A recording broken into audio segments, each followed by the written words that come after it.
On today's episode, we talk about UFC Fight Night 139 and the great achievement that Cowboy Cerrone had, becoming the fighter with the most wins and the most finishes. But first, we have to give a special thanks to the guys who helped put on and participated in the Dallas Crystal Cup Open. It was an interesting event to attend. The level of skill that was actually in it from all athletes that were involved was actually really impressive. It was the first grappling tournament that I've been to in a while. When I first got there, the kids were still grappling. They were still doing their competition. And it was very interesting to see these kids that were 5, 6, 7 years old, at least that young and higher, with this amount of skill they had and how sharp they were in grappling. A lot of them, they had their gis. They had some that had no gis. But it was very interesting to see these little kids, at least that young, being able to do what a lot of people can't really do. Not a lot of people can grapple, and these kids are doing it at such a high level, which was very impressive. And plus, everybody who did participate I'm pretty sure most people got medals, and they were giving out swords, which was pretty cool.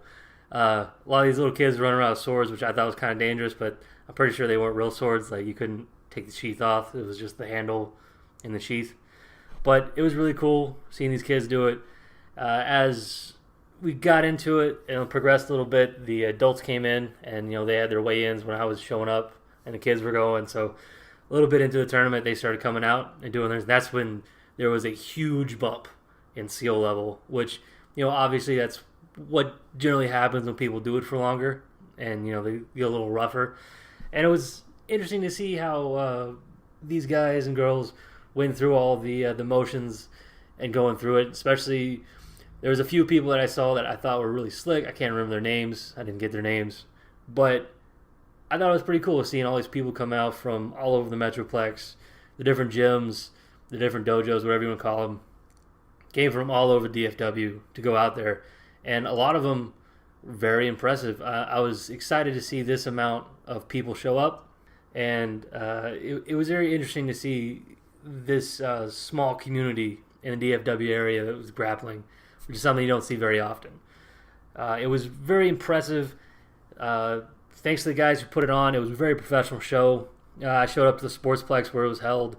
It was very clean, very neat. It was pretty interesting. They had these big mats there. They had 4 sections that everybody was able to use.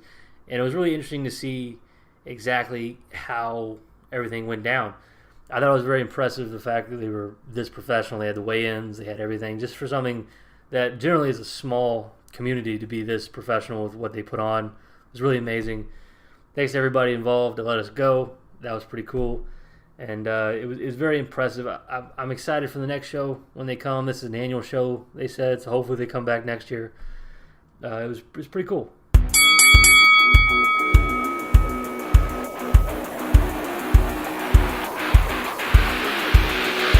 They're here. Welcome to the Hook J Podcast. Who the fuck is that guy? Who the fuck is that? When it's all said and done, I know one thing that I can do.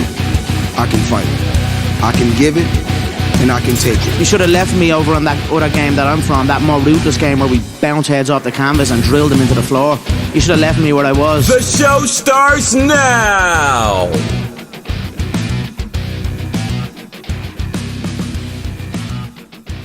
Now on to UFC Fight Night 139. That was last week. That was Saturday. It was a very impressive show. A lot of great fights, a lot of good finishes on there. Most notable was Donald Cerrone. He had a very slick armbar against Mike Perry. Mike, of course, did pretty much what I thought he was going to do, try to rush in there. I was really surprised that Mike decided to take Cerrone down. When he did, Cerrone locked in an armbar that was very slick. I didn't quite see that going that way, if anything. That fight went a completely different direction.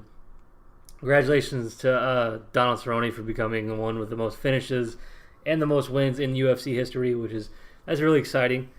The main thing we're going to talk about is the Jackson Wink Donald Cerrone feud that is kind of going on. If you guys don't know, prior to this fight, Donald Cerrone was with Jackson Wink, and he was kind of not. He was kind of doing his back and forth type thing, but he decided to go away from that camp. This one solely be in Denver. He moved everything to Denver, and he cut ties with Jackson Wink altogether. During the fight week and even the month leading up to it, there was a big back and forth between the two camps. Jackson Wink does not like Cerrone. Cerrone doesn't really care, which is kind of a badass move on his part to be like, yeah, whatever. And it felt like this was kind of going to bed after this fight, being the fact that Cerrone beat Mike Perry. Everything felt like it was kind of going to bed, and everything was settled. And then Mike Winkeljohn had posted a video. What's this about loyalty? Loyalty's two-sided, especially for the media that only sees one side. Where was Cowboy Cerrone the last 10 years helping others at the gym? Nowhere to be found. Didn't come to our classes. Didn't even use Greg Jackson's last 2 fight camps. When he came, he would grab sparring partners, and then he would take those sparring partners back up to his ranch where he paid for fun, free shit. Those guys go up there, sometimes they would stay and train, and they'd lose. Any gym owner would tell you, cancer has to be removed.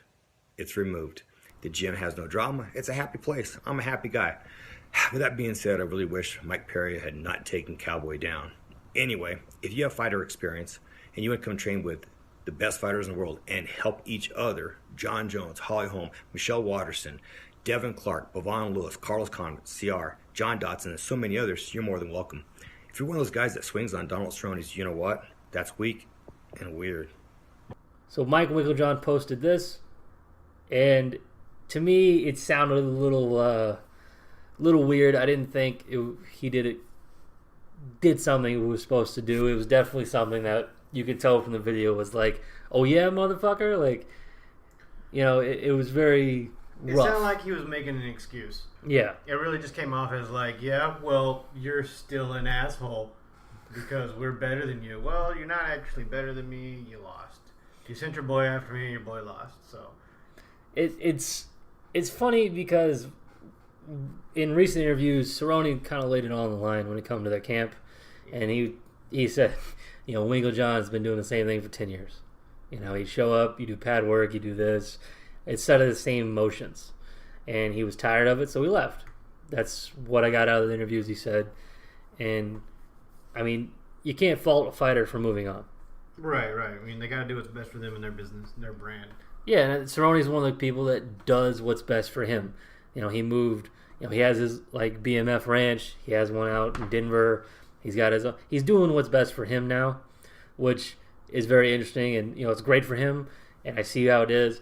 And Michael John with this video he put up, I just felt was the excuse that he put up there, and I can understand why he did it, kinda, where he was like, "Oh, I want to say something because I felt like I'm right." It feels like he's trying to just defend the whole situation, whereas, so my take on the whole thing is, Cerrone was just kind of fed up. He was kind of on a losing streak. He was just doing things that weren't benefiting him, and he wasn't staying in that. He couldn't keep his head in the game. Well, that may be the coach's fault. That may be the fighter's fault. We don't know. I'm not in that camp. If it's working for, if Winkeljohn or Mike Wink, whatever the hell his name is Mike Winkeljohn. It's okay. If Winkeljohn is doing the same thing over and over, but your fighter's not getting anything out of it, then the fighter needs to make the right choice. Now, that method may work for 50% of the fighters that come in, and 50% of the people that are training there. Because I have noticed, even though this was a short fight for Mike Perry's fights have gotten better. Now, he may have lost his last 2, but he's still gotten a lot better at what he does. So it is improving him. It's not substantial, but whatever he's doing is working. Maybe he needs to not Perry, but Winkeljohn needs to reevaluate with the group that he's got. Like, is this the best course of action anymore? Do I need to bring in somebody else that's younger with a fresher look? That'll kind of inspire these fighters to do what they do better.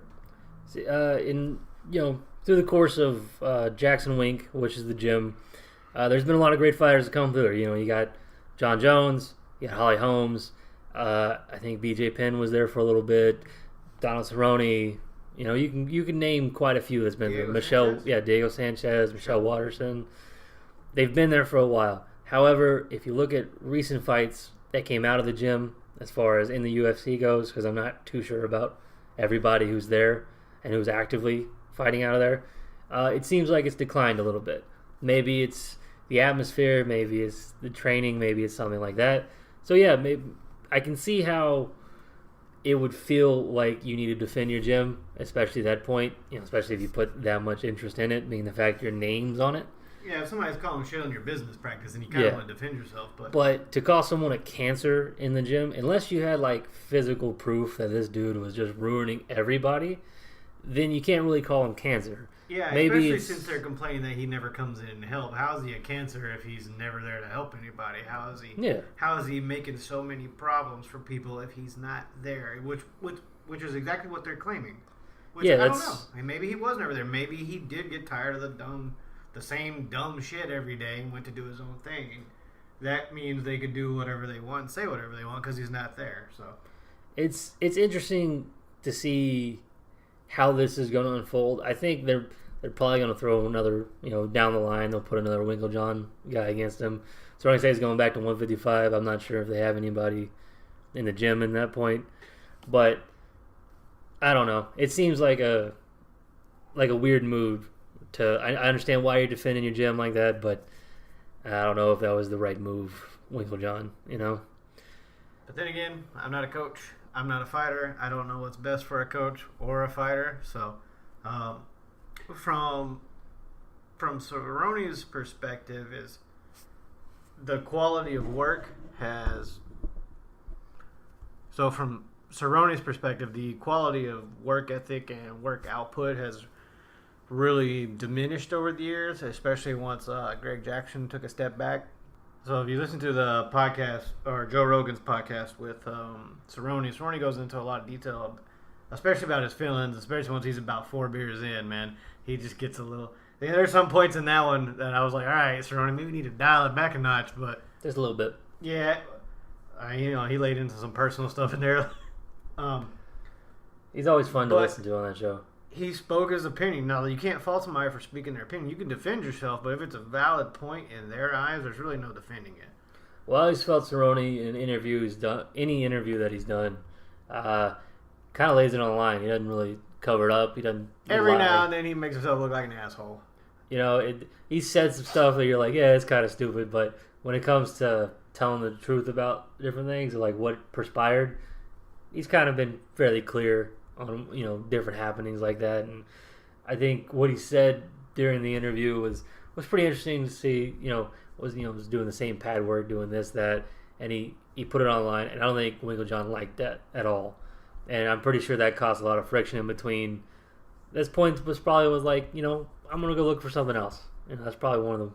I wouldn't honestly, I wouldn't be surprised if at this point there's people in Jackson Link that are looking for other camps or looking for Cerrone to be a trainer of some sort, or allow them, because Yair came out there and used his facilities. Yeah. So I wouldn't be surprised if somebody else in the area wants to use the bad motherfucker ranch.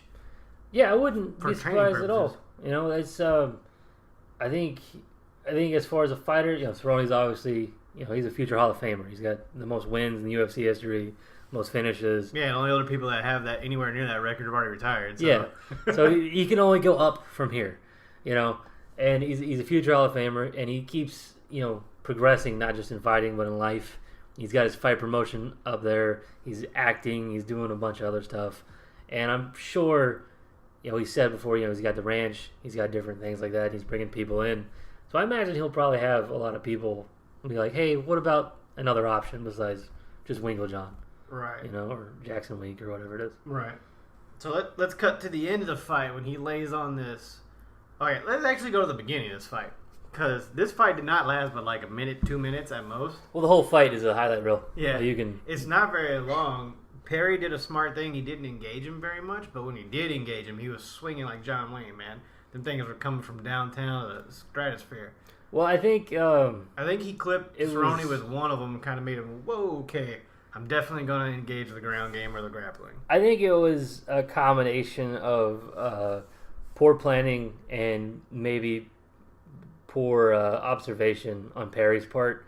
Perry's obviously gotten better as far as the grappling aspect. That was something that he really needed to work on when he got into the UFC. And Jackson Wink definitely helped him on that. But I think he thought because he's a bigger guy, he's got a bigger base, he can probably take Cerrone down and hold him down. but you can't sleep on Cerrone at all. He's really good at stand up. That's what he's known for. But He's on the Muay Thai, ground, right? more of a kickboxing style. But on the ground, he's very slick. Everyone kind of was, he's more of a stand-up fighter because he likes to stand up. He likes to strike. And he has one of the prettiest combinations in history against Rick Story. Oh yeah, he's got that one. He's got that kick against Matt Brown recently. Oh, good lord. He's got a few good ones, but everyone sleeps on his grappling, and that's something that you can't do because he's finished like 4 or 5 people with different submissions, a lot of triangles. He's tall and lanky, and I think Mike Perry thought he was just going to come in, take him down, and kind of lay on him, but you can't do that with Cerrone. He obviously learned his lesson. He went for a triangle. Mike Perry got out of it, and then when Cerrone saw that arm, he went to secure it, and Mike did fairly okay trying to defend it. He turned the wrong way when it went for the armbar, so Cerrone just flipped him over, put him on his stomach, Cerrone's stomach, and then cranked the arm. When he stacked up on him, I was like, okay, Cerrone, you got to think here. What are you going to do? Because Perry, if he gets some ground and pounding, he could level you. He's very strong, and he could easily elbow your fucking eye out of your socket. It's not that hard. But he got the armbar, and Perry very impressively did pick him up and slam him down, but that was the wrong move because it didn't work. Yeah. Smart move, but it didn't work. It was he went for the slam, which is interesting. It would have been better, in my opinion, to go to see if to rotate and try to get out of it, opposed to try to slam him. I understand he was going for the highlight reel or possibly just to shake him off, but it seems like it would have been better to go for position opposed to trying to hit him like that or trying to slam him. Well, Perry is a brute, so his first idea may have been he's a bro. To power out. He's a bro. He tried to power out of it, which you can't always do, especially when it was in that deep. Yeah. He had him really, really secure, and when he went back down, he gave Cerrone the opportunity to turn on his stomach, which was the bad idea. And Perry, good job at trying to defend it, but ultimately didn't work out. Oh man, it's Cerrone's face whenever he finally extended and arched his back. Oh, it was a look of pure aggression, and he looks over in Mike Perry's corner where Mike Winklejohn is. Well, I thought it was pretty interesting that when he had it secured, he had all the force on it, all the momentum, and if you watch it when he arches it back, he's really putting the pressure on it then. And he even said in the post-fight interview, "I'm just going to hold on to it until the ref decides to end this. Even if Perry taps, I'm going to hold on to it." And that's probably the best case scenario in that situation, is let the ref finish it. Because, even if you feel any doubt, he said he felt a pop, so generally if you're rolling with somebody and you feel a pop, you're like, oh shit, I'll let go because it's going to save him. But you don't want any of that mishap. Not when you're in the cage and this is your profession. Unlike earlier in the night with Chaz Skelly, who went in for, I think it was a Darce choke. It looked like he had a lot of it going, or Endicon, or whatever you want to call it. Well, Chaz Skelly was the one in the Darce choke. Yeah, Chaz Skelly was in the Darce choke, and it looked like you could argue he was out or he's not out. It looked to me like he was trying to get a position in to where the pressure was off his neck. Right. But fortunately, the referee stopped it. And that was a tough call for anybody, especially different angles you get at. But I can see why the ref stopped it. But I can see why he shouldn't have at the same time, Right. That was a rough. So I definitely agree with Donald Cerrone just holding on. Well, even after he felt that pop, because apparently he tore some ligaments in Mike Perry. And he's going to be out for a while. Yeah, Perry's going to be out for a while.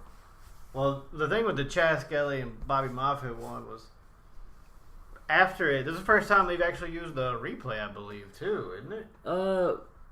They've used the replay before, but it was for like knees and things like that. This was the first time they did one for like a submission. Okay, so when they hit the replay, the ref is looking more for like he's looking for a way to defend his own call. Instead of actually looking at the call to see if he made a bad call, he's looking at it. It's very clear because they got the mic on him the whole time. And what really made this whole situation even more interesting is Paul Felder. He actually took his headset off to listen to Chaz and Bobby Moffitt talk to him. It's So like the announcing stopped, and he went over to I cannot remember the other guy's name. So it was one. I don't know his name either. And then he came back on the mic and was telling us what happened from Scaly's point of view, and it was just a big foobar. It was just a big foobar from all angles. It did was just seem funny. like the ref was going, this is why I did it, opposed to seeing like, Maybe I got the wrong call. yeah, looking at it as a non-biased point of view. But it's one of those things that you can't do anything about it right now. I mean, you could file for like a no contest. Well, they're going to run it back. Are they? They're going to run it back. That seems fair. I can see why. But I don't know.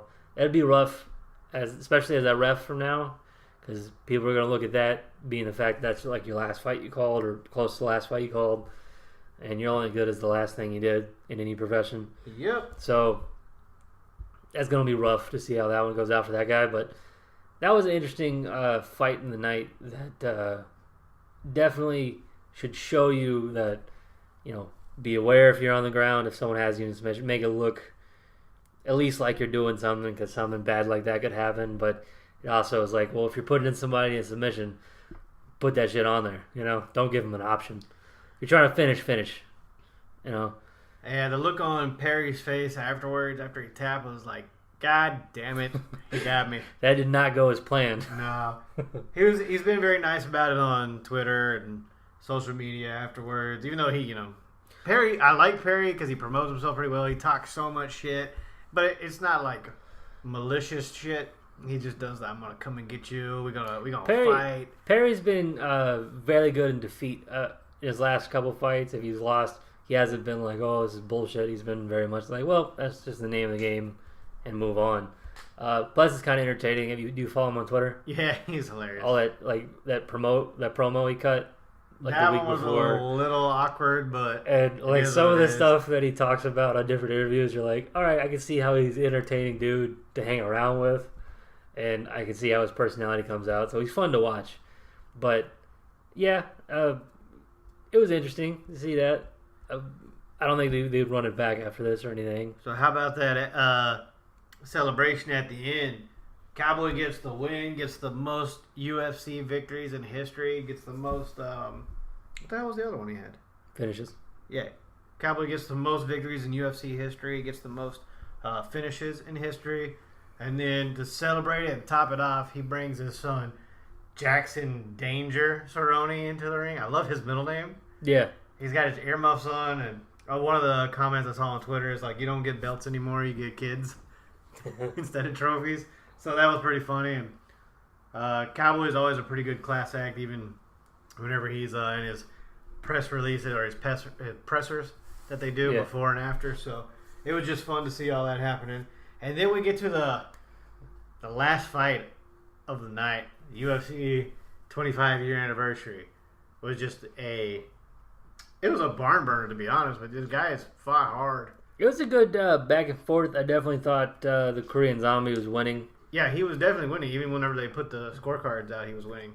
He was definitely winning, and then at the very last second Literally of the last round... 1 second away from winning on the cards. Yair hits him with what can only be described as a lucky elbow. The craziest elbow. It was like a ducking, spinning elbow. I don't know how you would... Like, if this was a game... This would be the least used move in the game. Oh, it'd be the button mash mode where you're just hitting the buttons and hoping stuff connects. This would be like a move that Eddie would use in Tekken, Like you just mash a bunch of buttons and then bam, he throws a kick or something. This would be it. It seems like Yair was trying to slip, which I think is what he was trying to do, was slip, and then he hit this elbow on the Korean Zombie that was just amazing because it had not only the accuracy of it, but enough power to shut him off completely. Well, it's coming from an odd angle and with force right on what would be most people's button. It's just coming upwards right under the chin like an uppercut. But it's an elbow. It's the oddest angle you'll ever see. The fact that it hit, first of all, is amazing. The amount of power that he generated with it to shut somebody off like that is pretty cool.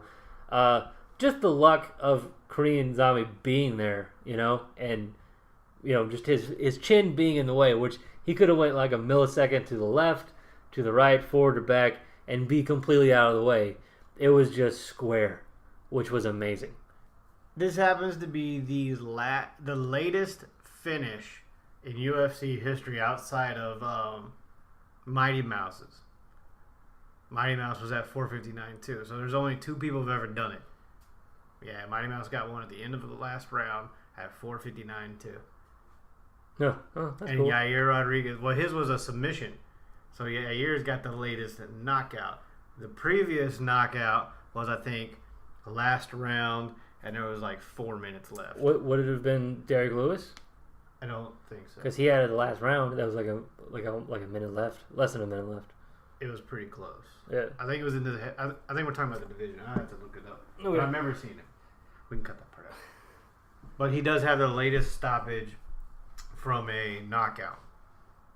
What's more impressive, finishing it as quick as possible or like the last possible second? I think. Okay, so what's more impressive? Like if you watch the fight, that like say it's the same dude, one fight he finishes them within 10 seconds, right? And you're like, oh, that was amazing. And then the other one is like this one was like a barn burner, and he do finished like in the last second. This fight, the last, literally 4:59 of the 5th round, you're losing. You throw the 3-pointer, and it swishes. It's the perfect shot, right? Yeah. Okay? Or McGregor, you step in 15 seconds in, you hit a wild left, and you become a champ. They're both equally impressive, just one drags out longer. One happens instant gratification.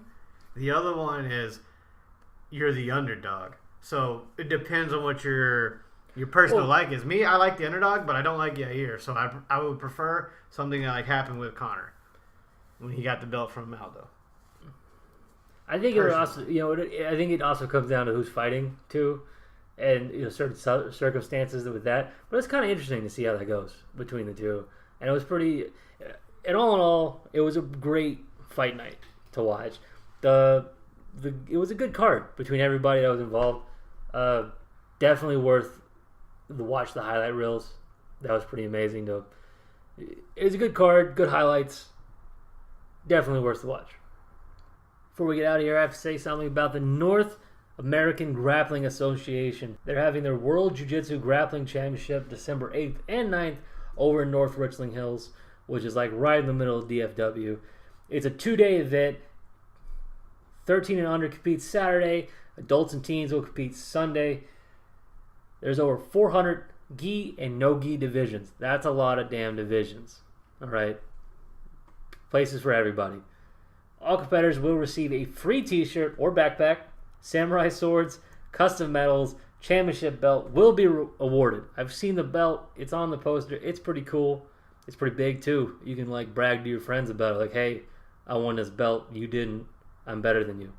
They have 3 new registration options. You have pre-registration, which is happening on November 30th. You have late registration, which is December 1st through December 5th. And you have the at the event registration. The earlier you get your registration in, the cheaper it's going to be. Go to www.nagafighter.com. Guys, it's going to wrap it up for this exciting episode of the Cerrone record breaker, the UFC 25 years. There's really only 2 fights in that card. The rest of them are kind of subpar, I'm not going to lie. Yep. But looking forward, we do have the card for this weekend, November 17th. You got Neil Magny versus Santiago Ponzinibbio, Ricardo Lamas and Darren Elkins, and Khalil Roundtree and Johnny Walker. Yes, Johnny Walker, I know what you're thinking, because I'm thinking it too. Yeah, I think we both are. I think heading into that, after that, we're going to have the next pay-per-view. December, look forward to December. There's going to be two pay-per-views. 2 big cards. There's going to be 2 big pay-per-views. And now, UFC likes to do 2, I think for the past 3 Decembers now. We've had at least 2 to close out the year. Think about it, it's going to be 3 good fights. Because you got the Fury. There's going to be more than 3 good fights. Let's just besides the events. Like UFC's got the 2 big ones. You got the boxing. You got Fury yeah, Wilder. Yeah. Well, that's going to be good. We're going to do one on that one. All right. So, going forward, we have the fight card for this weekend. We have UFC 231 with Ortega and Holloway, which I am super stoked for because this is actually going to be my favorite card so far of the year. is going to be Joanna Valentina too, because I've been waiting for Valentina to slaughter somebody in the ring. This just might happen. And then after that, there's going to be some more exciting fights in that card. But the next headliner is going to be UFC 232 with one of the biggest women's fight in history. It's going to be Cyborg versus Nunes. And the return of Johnny Bones. Could you call it a return at this point? I mean, he's He's left and came back twice. The second return. Guys, this time I'm taking it seriously. The last 2 chances I got, didn't take it seriously. This time my career is legit. Johnny Bones Jr. I'm back, supposedly. We don't know yet. Versus Alexander Gustafsson. Well, to be honest, I liked Jones when he was doing the cocaine.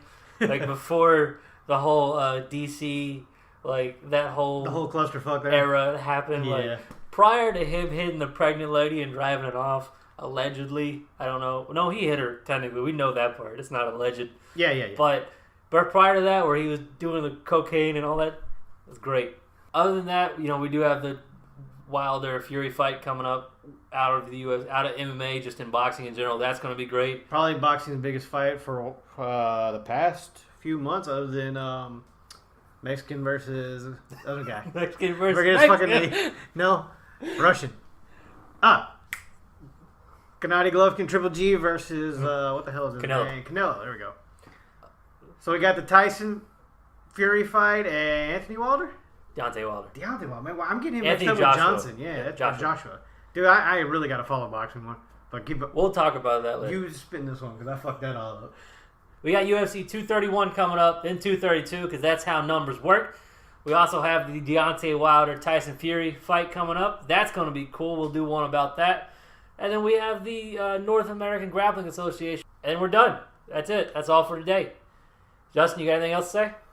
I have absolutely nothing to say other Then than why are you talking? Then I'm looking forward to December. December is going to be a really good combat sport month. Yeah, it's going to be great. And then we got some more events going into the next year. So we're working on more of that. So we'll cover that, especially in the DFW area. Other than that, I think we're good. You good? I'm good.